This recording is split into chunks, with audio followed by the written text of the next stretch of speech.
కొరటాల శివ డైరెక్షన్‌లో Tollywood young tiger junior NTR గారు ఒక చిత్రాన్ని ప్రకటించిన విషయం అందరికీ తెలిసిందే. ఈ పాన్ ఇండియా చిత్రానికి 'దేవర' అనే టైటిల్ మూవీ మేకర్స్ లాక్ చేశారు. ఈ చిత్రం సెప్టెంబర్ 27న విడుదల కానుంది. ఈ సినిమా గ్లింప్స్ మరియు ఫస్ట్ సింగిల్‌కి ప్రేక్షకుల నుంచి అద్భుతమైన స్పందన అయితే వచ్చింది. తాజా సమాచారం ప్రకారం ఈ చిత్రంలో 2 భారీ సాంగ్స్ ఉంటాయి. రాక్ స్టార్ అనిరుద్ ఇప్పటికే ఈ 2 పాటలను రికార్డ్ చేయగా, ఈ డాన్స్ నంబర్ల చిత్రీకరణ జూలైలో జరగనుంది. ఈ సినిమాలో జూనియర్ ఎన్టీఆర్ గారి సరసన బాలీవుడ్ బ్యూటీ జాన్వీ కపూర్ హీరోయిన్‌గా నటిస్తుంది.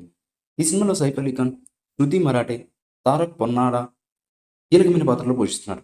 South Indian music sensation Anirudh Ravichandran ఈ సినిమాకి మ్యూజిక్ కంపోజ్ చేస్తున్నారు. కళ్యాణ్ రామ్ ఎన్టీఆర్ ఆర్ట్స్ బ్యానర్పై కలిసి యువసుధ ఆర్ట్స్ బ్యానర్‌లో ఈ సినిమాని నిర్మిస్తున్నారు. చూశారు కదా! ఈ వీడియో గనుక మీకు నచ్చినట్లయితే లైక్ చేయండి, షేర్ చేయండి, కామెంట్ చేయండి. మరిన్ని అప్డేట్స్ కోసం మన ఛానల్‌ని సబ్స్క్రైబ్ చేసుకోండబ్బా! అలాగే పక్కనే ఉన్న గంట సింబల్ కూడా గట్టిగా కొట్టండి. మీరు మర్చిపోయినా మేము మర్చిపోం.